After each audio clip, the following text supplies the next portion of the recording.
For this, our 10th season, we will focus on telling true stories about the men and women we have come to know over 28 years of recovery. Each episode will tell the story of what life was like as an addicted or alcoholic person, what happened to wake that person up, and what is life like today. Not all stories are ones of success. Some of our friends didn't make it, as they relapsed and so far have not come in from the cold. Some died in circumstances that had nothing to do with their disease.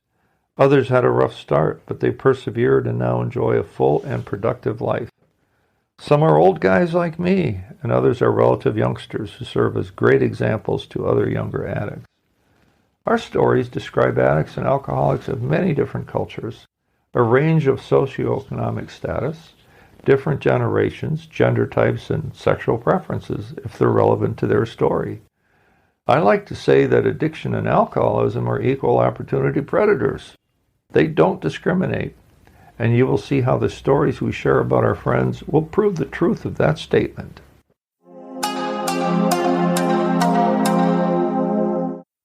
Episode 7, Season 10. Roy, A Life of Quiet Desperation. It was Henry David Thoreau who said that some men lead lives of quiet desperation. And I say two things about that. One, I lived that kind of life as I alternated between panic, chaos, and desperation, amid, in fact, learned that my desperation was the gift that got me sober.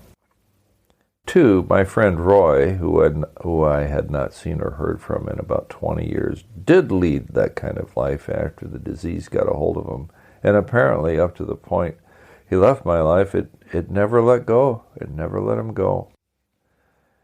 I grew up with Roy in southern Ontario, Canada, about 2 hours south of Toronto and the same distance from Niagara Falls, Buffalo, New York. He lived in the small town that I lived near, about 5 minutes' drive from our family farm.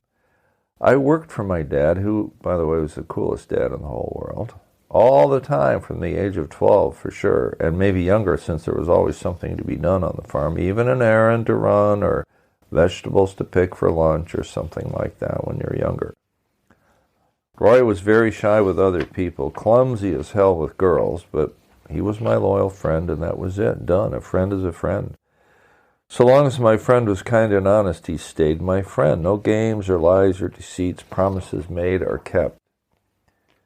He would come out to the field while I ran the tractor back and forth, usually cultivating rows of tobacco and sometimes plowing, which is harder than it looks to do it right, or disking or harrowing.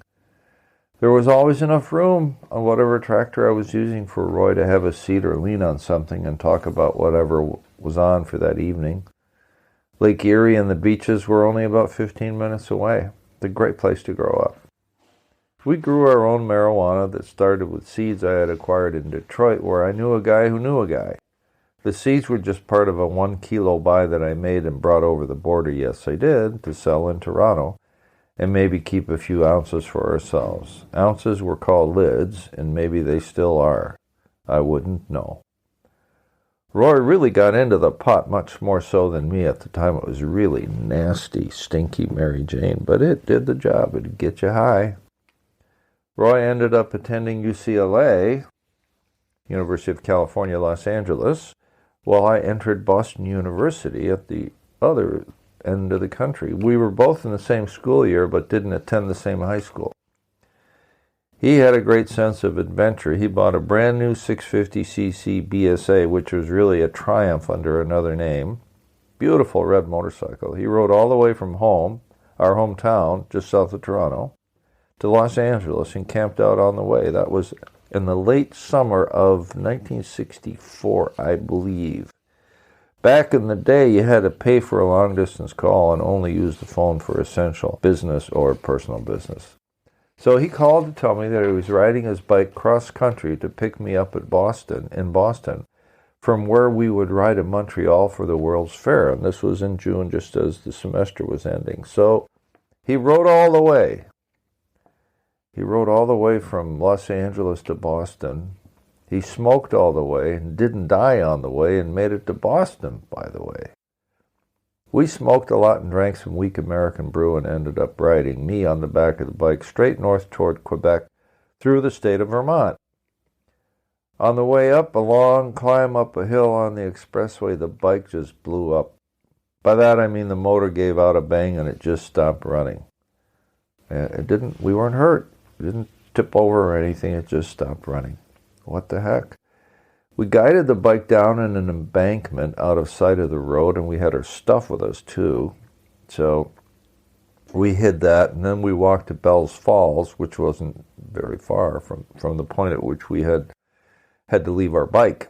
I think we were already so high it kind of didn't matter. We talked to the garage owner to load up the bike on his truck and bring it back to his shop and leave it there for a price and a promise, with the intention of bringing the bike back to bring it back home to Ontario to fix it. Now, this is about 500 miles from our hometown. We rolled another joint, had a couple of tokes, and finally concluded we were hungry and found a diner where we had a huge breakfast and met two lovelies about our age, maybe a little bit older. They looked like our type of ladies, and we asked them if they could drive us west toward New York State, where we might connect with a major highway so that we could hitchhike home. We lit up our goods and got high in the car with the ladies. The driver got completely lost, but we did find our way 30 more miles west toward home. The ladies left us at a bar where we got good and drunk again and found a guy who was willing to drive us another distance west. The driver was completely wasted, and we had to close our eyes rounding steep bends in the hills of upstate New York. We could not believe this car didn't fly off the road. Big old Buick. So we smoked, drank, and hitchhiked our way home, and it only took us about 24 hours.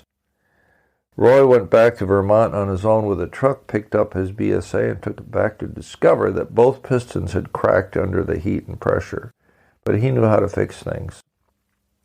Roy never went back to UCLA, while I did end up graduating from Boston University in the turbulent year of 1968. Every time I saw him from the time of our adventure, he was further down the chute. LSD was his latest thing, and if he wanted, I just gave him some better quality marijuana. It seemed that he went down much faster than did I. I was just a matter of speed, I think. He lost all ambition, stopped coming around, lost interest in jazz, which he taught me to like, stopped playing his saxophone in the local jazz club, and just faded from the scene. He was a true introvert. I was much more outgoing, perhaps not a true extrovert, but we were very different that way. That's what made us a perfect pair. Plus, it helped that he was way more intelligent than was I. He went on his way down the hill. Years later, I ran into him at the Norfolk County Fair. I'm talking many years later, maybe 20. I had at that point been sober about 10 years, and he looked like a broken man. My brother knew him too. Roy, at that point, when we saw him, he was walking with a cane. He was stooped over, face bloated almost beyond recognition. He did remember me and our adventures together. He asked me how I was doing, and I did tell him that I was 10 years clean and sober, and he said something that almost broke my heart. Wish I could do that, that's what he said. He wasn't working, hadn't in years, lived off a disability pension for what I don't know, and I didn't ask. There was no life to the man. It was over, but he still had a chance. I told him about Holmes House, a local rehab. He said he had tried that and it couldn't stand it. No way was he going back. We traded phone numbers, and that was the last time I saw or spoke to him. Pity that the mind can grasp what the heart finds slow to learn, is what Edna St. Vincent Millay said. Good old Roy. His heart did not learn the truth. I judge him not, though, for this is the immense lifelong power of the disease to destroy a perfectly good life. What did we learn from the story of Roy? We learned that 1, what starts out as innocent friendship can morph gradually into a using and drinking companionship. 2, Roy had no clue as to what his life was becoming. The desire to smoke weed and drink alcohol overtook his ambition to finish his studies at UCLA, of all places, a well-known university. 3, that seemed to be the real signal that his life was taking the wrong turn. While I went forward for quite a while, he went backward, and our paths never really converged again. 4. The last time he was seen, Roy showed the dire effects of a lifelong habit of abusing drugs and alcohol. 5. He never did get it, and he paid the price. I ended up paying a price, but somehow the gods had a different destination in mind between the two of us.